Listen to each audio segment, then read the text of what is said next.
ఆహ్, ఏది కాలం కలిసి రాకపోతే తాడే పామై కరుస్తుందన్నటువంటి కాన్సెప్ట్ ఇప్పుడు జపాన్‌లో నిజమవుతుంది.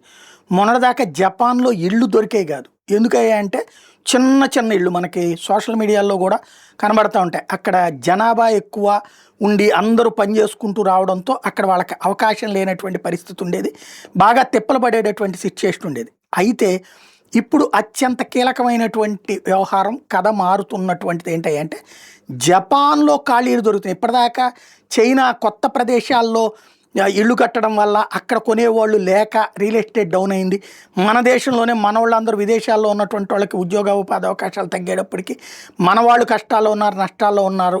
దాని ద్వారా ఇక్కడ రియల్ ఎస్టేట్ తగ్గిందంటే జపాన్‌లో రియల్ ఎస్టేట్ ఎందుకు తగ్గిందయ్యా అంటే తాజాగా జరిగినటువంటి పరిణామాల్లో అత్యంత ముఖ్యమైనటువంటిది భారీ ఎత్తున జనాభా తగ్గిపోవడం. అంటే అక్కడ పెళ్ళిళ్ళు కాకపోవడం, ఆలస్యపు పెళ్ళిళ్ళ వలన పిల్లలు పుట్టకపోవడం లేదా పిల్లల్ని వద్దనుకోవడం వల్ల 9,000,000 అంటే 90,00,000 ఇళ్ళు ఖాళీగా ఉన్నాయట జపాన్‌లో.